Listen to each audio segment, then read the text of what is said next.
সবাই metre tampering করে। আপনার শোরুম থেকে কিনেন সেকেন্ড হ্যান্ড কিংবা আপনার পার্সোনাল কারো থেকে কিনেন, সবাই সিলিন্ডারের ভিতরে যত পার্টস লাগে সবই আপনার একটা সেটআপের ভিতরে পেয়ে যাবেন। আপনারা যেটা আছে এটা আপনার খেয়ে গেছে। দ্বিতীয়ত দেখবো আমাদের স্যালেন্সার পিছনে আমরা এইভাবে হাত দেবো, হাত দিয়ে ইঞ্জিন থেকে প্রচুর পরিমাণ ঘটঘট শব্দ হইতেছে। এই ফ্যানের আপনার এই জায়গায় যে সিলটা আছে স্পেশাল টুলসের সাহায্যে ইনস্টল করলাম। আসসালামু আলাইকুম রহমতুল্লাহ। বাইকার্স কেমন আছে? মিন্টু অটো সার্ভিস সেন্টারের পক্ষ থেকে আন্তরিক শুভেচ্ছা ও অভিনন্দন। আশা করি সকলেই ভালো আছেন। বাইকার্স এই R15 V3টি সেকেন্ড হ্যান্ড ক্রয় করা হয়েছে। তা বাইকতে মিটারে আছে 12,000 কিছু সামথিং বাইকটি চলছে। আসলে কি বাইকটি 12,000 সামথিং চলছে না আরও বেশি চলছে? আপনাদের কি মনে হয় বাইক দেখে কমেন্টস করে অবশ্যই জানাবেন। তা এই বাইকটি যেটা হয়েছে আপনার এখন যে ইঞ্জিন থেকে প্রচুর পরিমাণ ঘটঘট শব্দ হইতেছে, প্লাস আপনার ইঞ্জিন অয়েলটা কমে যাচ্ছে। তা এই হচ্ছে এই বাইকের প্রবলেম। আর বাইকটি আপনার মাত্র অল্প কিছুদিন হয়েছে কিনছে উনি বাইকটি। তা এটার আমরা বাইকের ইঞ্জিনের সাউন্ডটা যদি আপনাদের মাঝে আগে শেয়ার করি যে ইঞ্জিনের সাউন্ডটা বর্তমানে আমাদের কিরকম আছে। বাইকার্স আগে মিটারের রিডিংটা শেয়ার করতেছে আপনাদের মাঝে। তা দেখুন 12,009 কিলোমিটার বাইকটি রাইড করছে।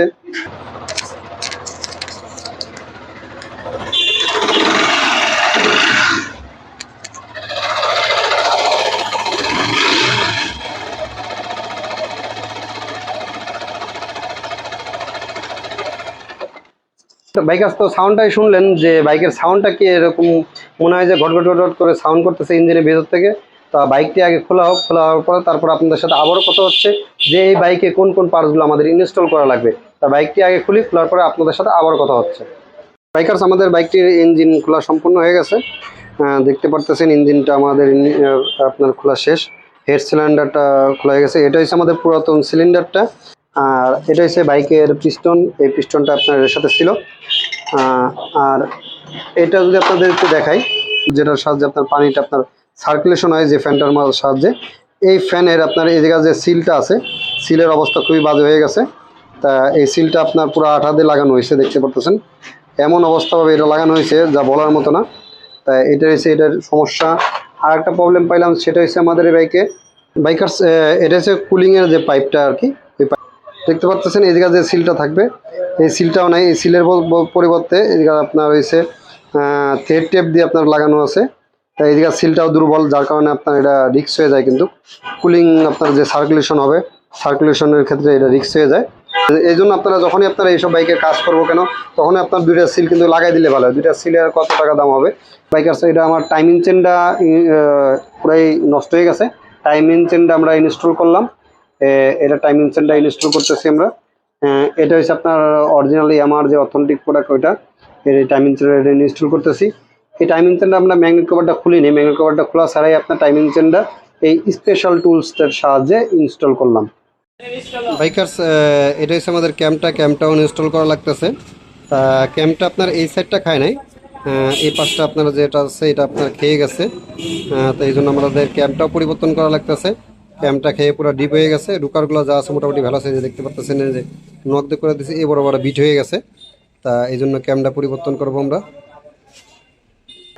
বাইকার্স এটা হচ্ছে আমাদের হেডটা। তা হেডটার যে ভ্যালভগুলা লেজার থেকে কাজ করে আনা হয়ে গেছে। সামনে দেখতে পাচ্ছেন 4টা ভ্যালভ। এটা হচ্ছে আমাদের হেডের 4টে ভ্যালভ। এটা হচ্ছে আপনার হেডের ভ্যালভের আপনার প্যাকেটগুলো।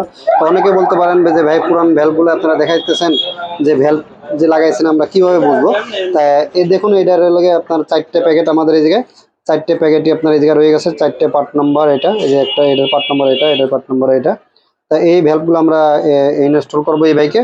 এটা লেদার থেকে কাজ করে আনা হয়েছে। এটা হচ্ছে আমাদের এক্সজস্টারটা, টাইমিং চেন এক্সজস্টার। এই এক্সজস্টারটা আমরা ইনস্টল করবো নম্বর এটা। বাইকার্স এটা হচ্ছে আমাদের R15 V3 আপনার সিলিন্ডার ব্লকটা। তো আমরা দেখবো এখন সিলিন্ডার ব্লকের ভিতরে কি কি আপনার ইনস্টলমেন্টগুলো থাকে, সেটা আমরা এখন দেখবো আর কি। তা এটা খুলো। তা আমাদের প্যাকেটটা খোলা হচ্ছে, দেখতে পারতেছেন। প্যাকেটের ভিতরে আমরা দেখবো সর্বপ্রথমে যদি আমরা দেখতে পাই আমাদের হেড এবং সিলিন্ডারের 2টা গ্যাসকিট এটার সাথে পাইছি আমরা। তারপরে যদি আমরা দেখি এটার সাথে আমাদের এই সিলিন্ডারটা আছে, এই হচ্ছে আমাদের কাঙ্ক্ষিত সিলিন্ডার। কি কি আছে ভিতরে আরো 2টা প্যাকেট দেখা যাচ্ছে। এটা হচ্ছে আপনার পিস্টনের রিং, সম্ভবত এটা রিং হবে, পিস্টনের রিং।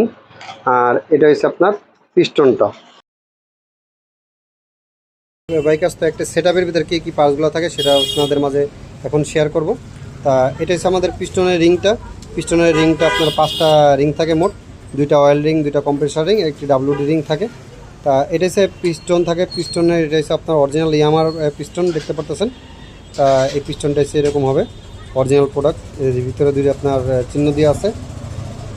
আর এছাড়া যদি দেখি আপনার আরেকটা পিস্টনের ভিতরে আমাদের গজন পিন পাইছি, 2টা শার্প ক্লিপ পাইছি। এই পিস্টনের গজন পিনটা আপনার আমাদের এই পিস্টনের সাইড দিয়ে সিলিন্ডারে ঢুকবে, ঢুকার পরে এই জায়গাটায় এই শার্প ক্লিপ 2টা লাগবে। আর সাথে আমরা গ্যাস কিটটা পাইছি, এক সেট গ্যাস কিট পাইছি, হেড এবং সিলিন্ডারে গ্যাস কিট পাইছি। এই হেড সিলিন্ডার গ্যাস কিট। আর এটা হচ্ছে আমাদের সিলিন্ডার বলকটা। যদি সিলিন্ডার কেনেন তাহলে আপনারা আর কি সিলিন্ডারের ভিতরে যত পার্টস লাগে সবই আপনার একটা সেটআপের ভিতরে পেয়ে যাবেন আপনারা। বাইকার্স আমাদের ওরিং সিলটা ফিটিং হয়ে গেছে। এটা হচ্ছে আপনার কুলিংয়ের যে পাইপটা, ওই পাইপের এই সিলটা, এই সিলটা আমরা ইনস্টল করা হয়ে গেছে আমাদের। বাইকার্স এখানে একটা জিনিস লক্ষ্য করুন, যে তারা আপনার এই জায়গাতে আঠা দিয়ে দিছে, হয়তোবা যদি আপনার ভালো বাইরের কাছে কিনারা দেখবেন যে আপনার এই ওরিং সিলগুলো পাওয়া যায় কিনা। যদি ওরিং সিলগুলো পাওয়া যায় তাহলে লাগাই দিবেন, তাহলে কী হবে আপনার এই জায়গাতে অয়েলগুলো লিক করবে না। দেখেন এই জায়গাতে আঠা দেওয়ার পরে এই জায়গাতে অয়েলগুলো লিক করতেছিল, যার ফলে এই জায়গাটা পুরোটা কালো হয়ে গেছে আপনার।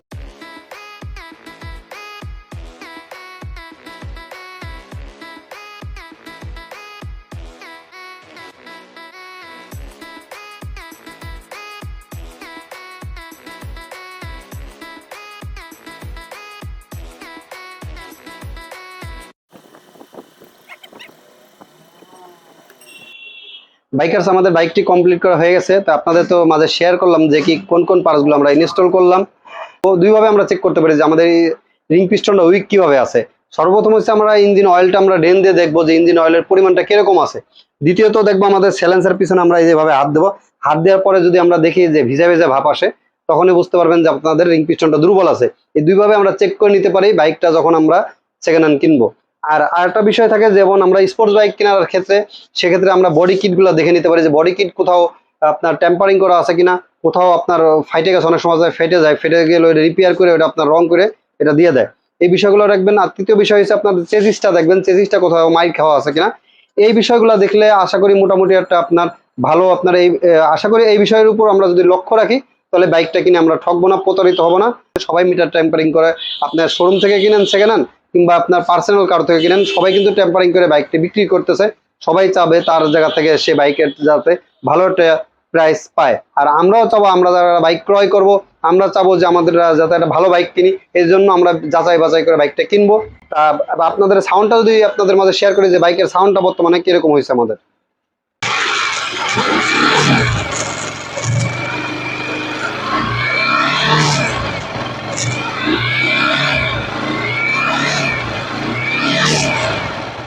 বাইকার্স তো সাউন্ডটা আপনারা শুনতে পারলেন যে সাউন্ডটা আগে কিন্তু একটা ঢকঢক করে সাউন্ড করতেছিল, মনে হয় যে আপনার বডির সাথে বাড়ি খাচ্ছে এরকম একটা সাউন্ড করতেছিল। এখন স্মুথলি যে R15 V3 যে সাউন্ডটা থাকার কথা ওই সাউন্ডটাই আছে। আশা করি আপনার যদি ভালো পার্স এবং আপনার লেদের কাজটা সঠিক হয়, সেটিংসটা ভালো হয়, আপনার দীর্ঘস্থায়ী টেকসই হবে। অনেকের ধারণা আছে আমাদের যে হেড সিলিন্ডার খোলার পরে বুঝি আমার আগের মতো পারফরমেন্স পাবো না। পারফরমেন্সটা পাওয়ার মতো সর্বপ্রথম হচ্ছে আপনার যদি লেদের কাজটা সঠিক থাকে, দ্বিতীয় বিষয় হচ্ছে আপনার পার্টসটা যদি ভালো মানের আপনার লাগান, তৃতীয় বিষয় হচ্ছে আপনার সেটিংসটা যে করবে আপনার যে মেকার করবে সে যদি ভালোভাবে করে তাহলে আপনার দীর্ঘস্থায়ী টেকসই হবে। চতুর্থ বিষয় যেটা থাকে সেটা হচ্ছে আপনার কাছে, সেটা আপনার বাইক সব কিছু ওভারঅল ঠিক আছে, কিন্তু আপনি বাইকটা যদি ঠিকভাবে সঠিকভাবে আপনার মেনটেনেন্স না করেন তাহলে পিস্টন খুব দ্রুত চলে যাবে। তাই এই সে বিষয়গুলো। বাইকার্স আজকের ব্লগটা এখানে শেষ করছি। বড় মতো যেটা বলে থাকি, হাইওয়েতে বাইক রাইড করার সময় সেফটি গার্ড পরে রাইড করুন, ভালো মানের একটা স্যাটিসফাই হেলমেট ইউজ করুন, নিজে ভালো থাকুন, পরিবারকে ভালো রাখুন। আসসালামু আলাইকুম রহমতুল্লাহ।